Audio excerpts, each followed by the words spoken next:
La simbología bíblica es tremendamente amplia y aunque llevo estudiándola toda la vida, todavía hoy me sigue sorprendiendo. En este video vamos a mencionar 3 grupos de simbología bíblica. Digo mencionar porque veremos muchos símbolos y por consiguiente no nos dará hoy tiempo a profundizar en cada uno de ellos, pero nos permitirá tener un pantallazo general muy revelador de 3 series de símbolos que Dios utilizó para explicar el plan de salvación y que todos los cristianos deseamos entender a la perfección. Comenzamos.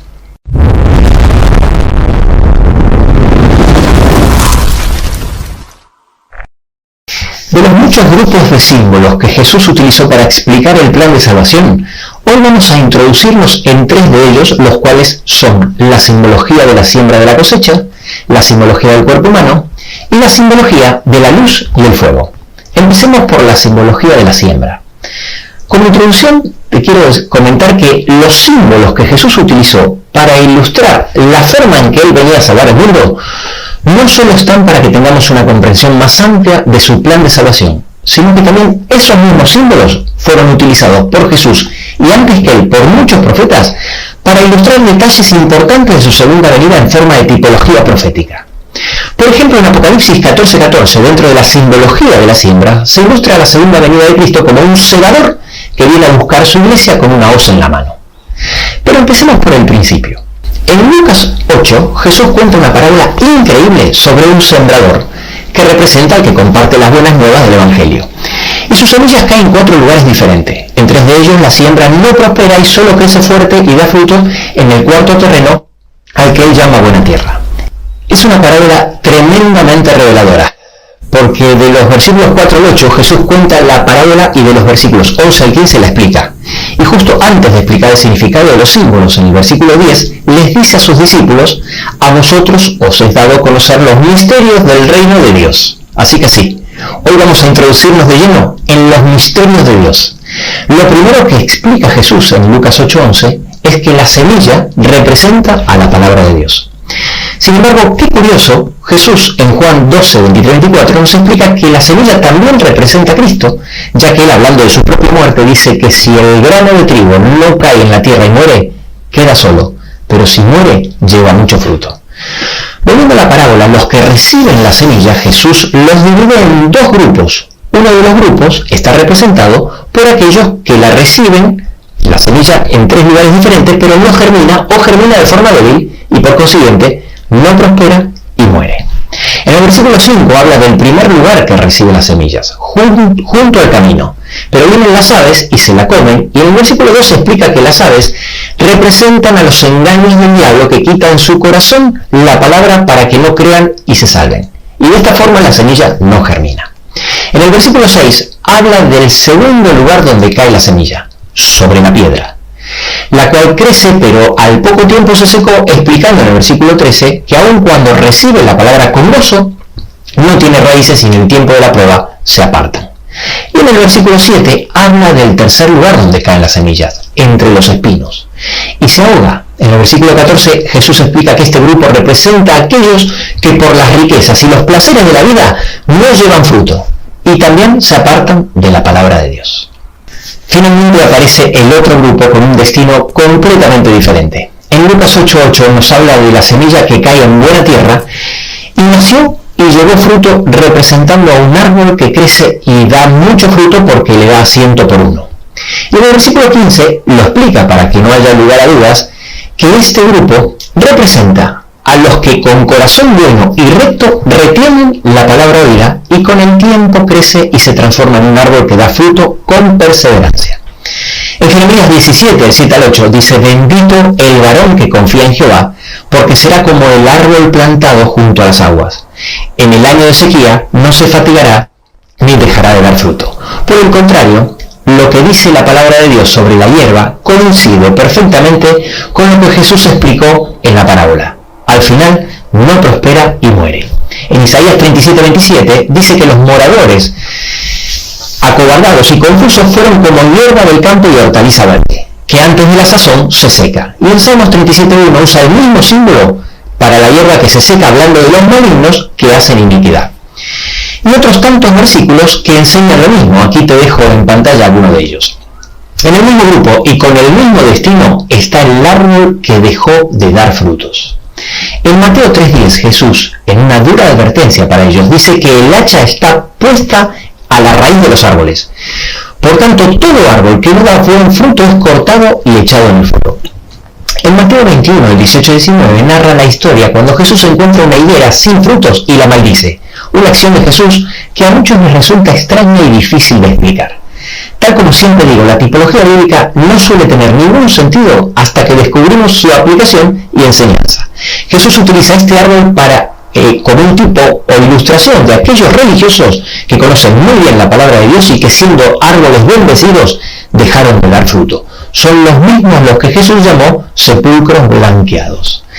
Finalmente, ya sean hierba o árboles secos sin frutos, todos desaparecen y al final es exactamente lo mismo que si nunca se hubiesen recibido la semilla.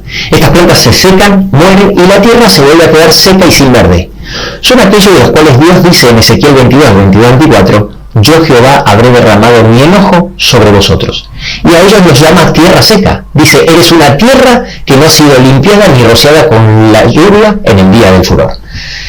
Sí, así es. Cuando se habla de tierra en sentido simbólico, solo tierra sin verde o seca representa a los seres humanos que viven ajenos a la palabra de Dios o la abandonaron. ¡Qué simbología increíble! ¿No te parece? Por supuesto, no la hemos abarcado toda y hay mucho más que hablar sobre los símbolos de la siembra. Pero por ahora vamos a pasar al siguiente grupo. La simbología del cuerpo humano. Hay muchos textos que utilizan el pan y el agua para simbolizar la palabra de Dios. Cuando Jesús fue tentado 3 veces en el desierto por Satanás, las 3 veces le contestó con versículos del Antiguo Testamento. En Mateo 4:4 le responde, no solo de pan vivirá el hombre, sino de toda palabra que sale de la boca de Dios. Citando Jesús lo que dice en Deuteronomio, capítulo 8, versículo 3. De la misma forma, el profeta Amós, en el capítulo 8, versículo 11, dice que Jehová enviará hambre a la tierra, no hambre de pan, ni sed de agua, sino de oír la palabra de Jehová. En Efesios, capítulo 5, versículo 26, habla de la purificación del agua por la palabra. Por eso, el recibir la palabra de Dios está ilustrado con ingerir alimento que nutre. En 1 Timoteo 4:6 habla de estar nutrido con las palabras de la fe y de la buena doctrina. ¿Pero el pan y el agua no representa a Cristo? Sí, efectivamente. El pan y el agua representa a la palabra de Dios y también representa a Cristo. Jesús dijo una frase muy famosa e importante que está en Juan 6:35.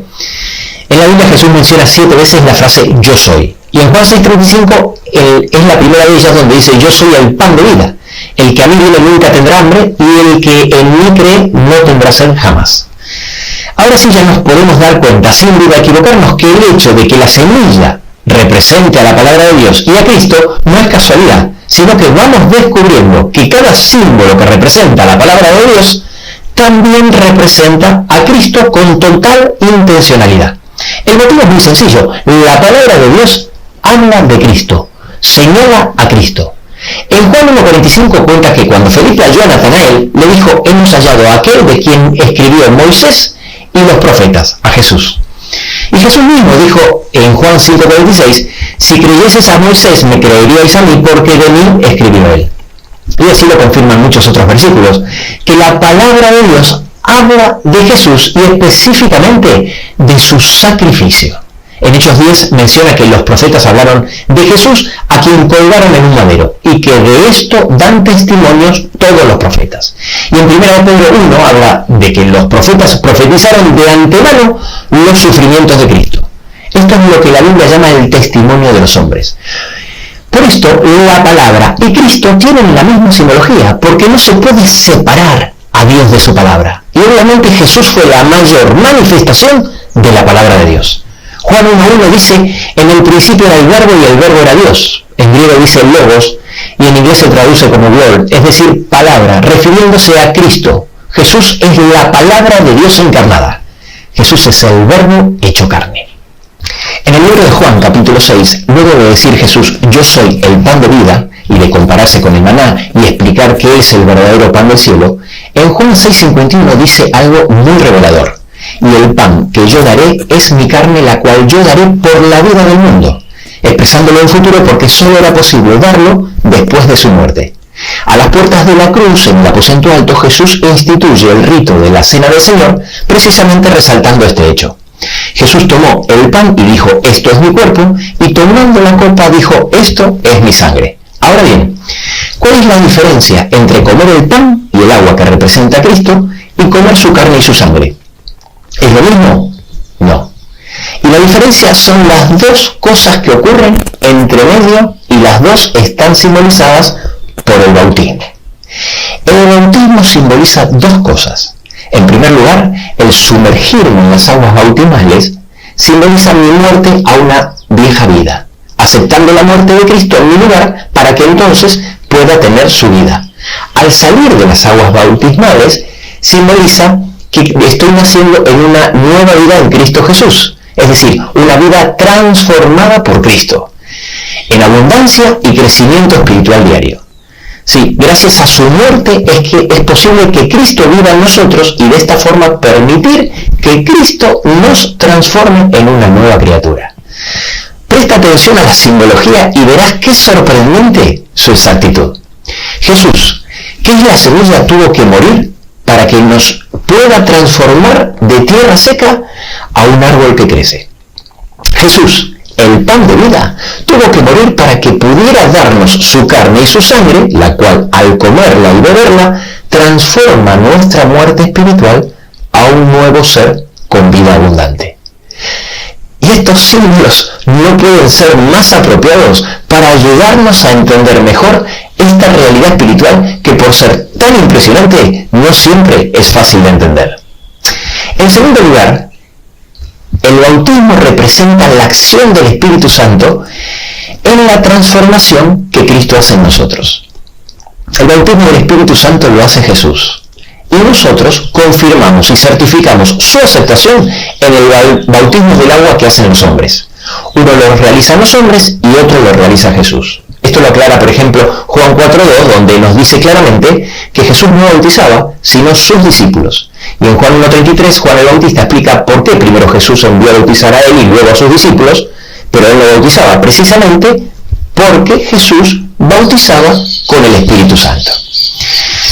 Existen muchos versículos donde Jesús explicó hasta el cansancio que él enviaría al Espíritu Santo. Aquí te dejo algunos de ellos. Dicho sea de paso, Jesús no perdía la oportunidad para aclarar que el Espíritu Santo en realidad lo enviaba el Padre a través del Hijo. Fíjate cómo usaba frases como, por ejemplo, a quien el Padre enviará en mi nombre.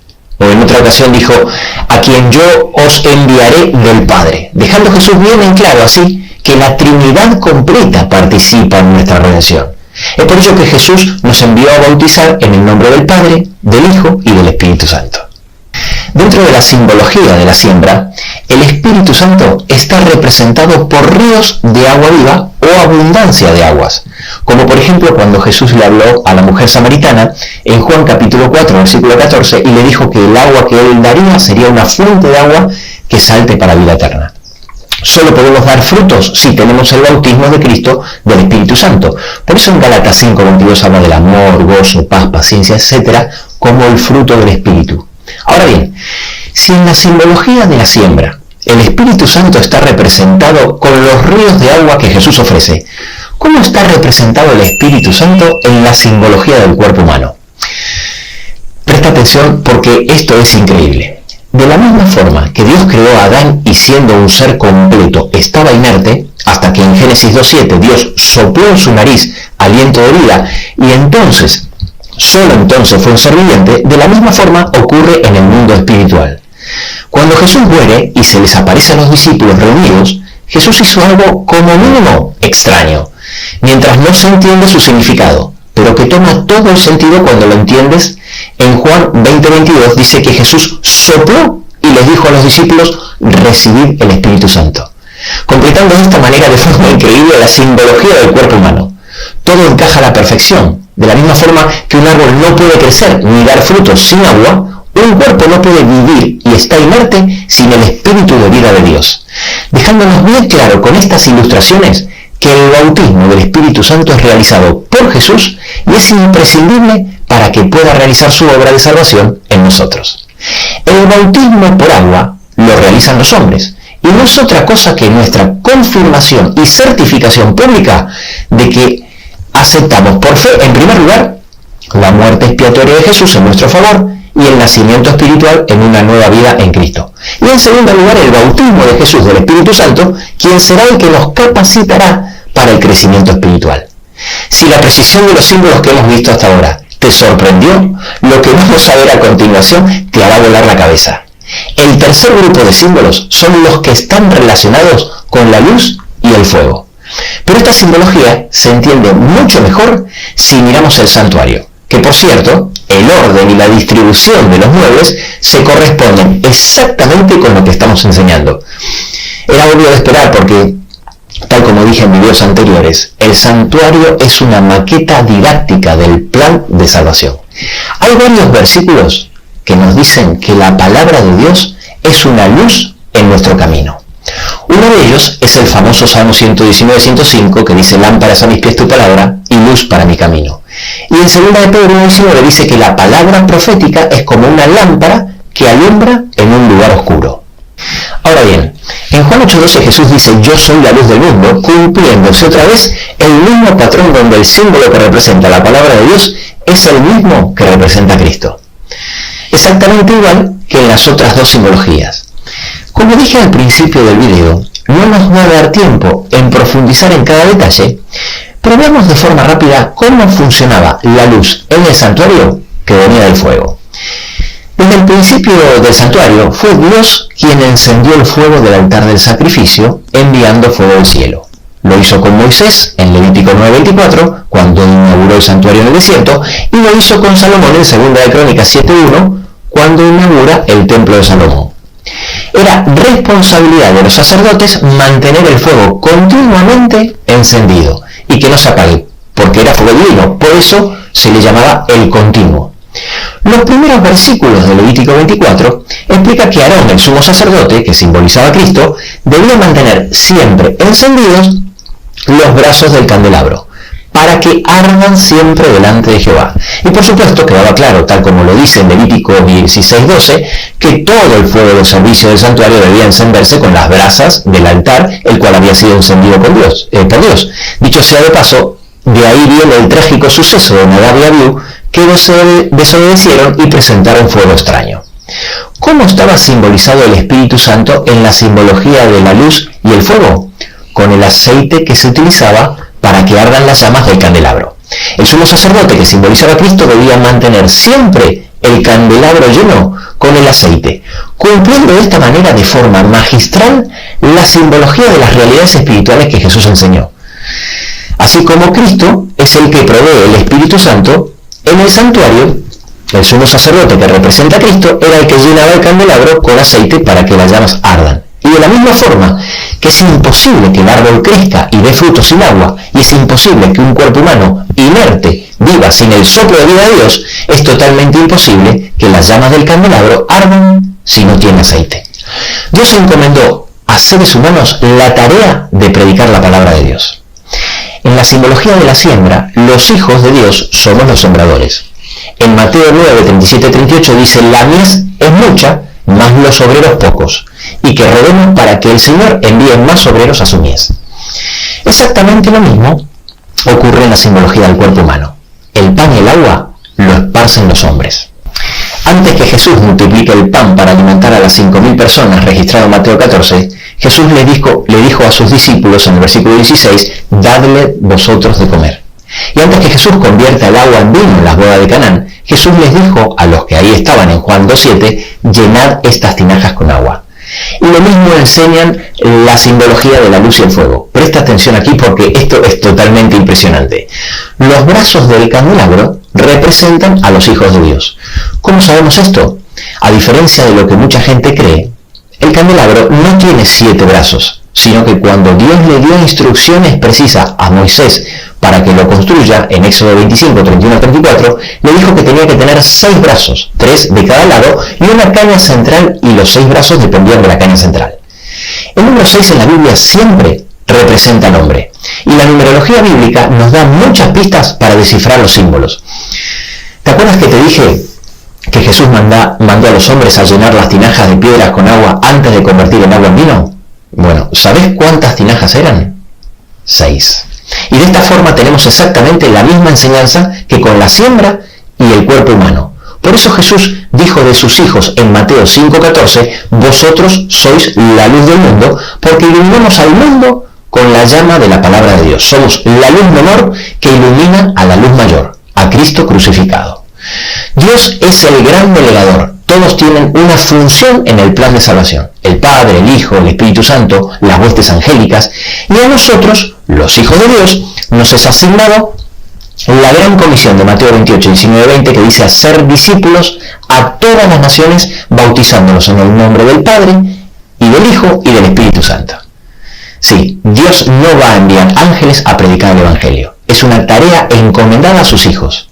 Son muchos los versículos que nos hablan de perdición si no creemos y aceptamos la cruz de Cristo. Y los símbolos que hemos visto hoy nos ayudan a entender aún mejor. La simbología de la siembra nos dice que somos tierra seca, la simbología del cuerpo humano nos llama muertos espirituales, y los símbolos de la luz y el fuego nos indican que estamos en total oscuridad. Pero por el contrario, si decidimos aceptar el pacto y seguir a Cristo, nos promete dar mucho fruto, crecer fuertes para vivir una vida en abundancia, y como dice Proverbios 4:18, la luz que ilumina la senda de los justos puede ir en aumento hasta convertirse en un día perfecto. ¡Qué increíble simbología! No caigo en mi asombro. Te pregunto, ¿tú crees que esto pudo haberlo pensado una mente humana? Yo creo que es imposible. Solo una mente superior pudo pensar en una simbología tan perfecta. ¿Tú qué opinas? Déjamelo en los comentarios. Concluyo diciendo que esta simbología no siempre es fácil de interpretar y a veces puede traer confusión. No debemos confundir el agua que representa la palabra de Dios en la simbología del cuerpo humano, la que se expresa en singular, con las aguas abundantes que representan al Espíritu Santo en la simbología de la siembra, las cuales siempre se presentan como ríos o en abundancia. Muchas personas se preguntaban, ¿qué representa el Espíritu Santo? ¿El agua o el aceite? Bueno, ahora ya lo sabes. Si sale un río de agua abundante para beber de una roca que simboliza a Cristo, como ocurrió con Moisés en el desierto, está hablando del Espíritu Santo. Y si habla del aceite que mantiene la llama de unas lámparas, como en la parábola de las 10 vírgenes, también el aceite representa al Espíritu Santo, sin violar el significado del símbolo, ya que cada uno hace lógica en su propio grupo de simbología. Como en todas las ciencias del saber, cada vez que avanzamos en un conocimiento, de seguro surgirán un sinnúmero de nuevos interrogantes. Así que termino este video haciéndome algunas preguntas. Si el árbol que nos representa a nosotros sale de la semilla que es Cristo, ¿la vida y los frutos del árbol es nuestra o es de Cristo? Si la carne y la sangre que comemos y bebemos es la de Cristo, ¿es nuestra vida y nuestro cuerpo o es el cuerpo de Cristo? Si la luz del candelabro se encendió con las brasas del fuego del altar, ¿es nuestra luz o es la luz de Cristo? Y por último, ¿por qué Dios puso aquí un altar? Si los altares son lugares donde se celebran sacrificios y allí afuera ya había uno. No sé, tal vez la respuesta a todas estas preguntas estén en Gálatas 2:20, que dice, con Cristo estoy juntamente crucificado y ya no vivo yo, mas vive Cristo en mí. Y lo que ahora lo vivo en la carne, lo vivo en la fe del Hijo de Dios, el cual me amó y se entregó a sí mismo por mí. Amén.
you are doing hard work to make things possible. I want to let you know that I am with you, and I will be forever. When you talk, I want to listen to you for hours. When you are there beside me, I feel like looking at you all the time. My love for you will never really change. Just want to tell you that you mean a lot to me.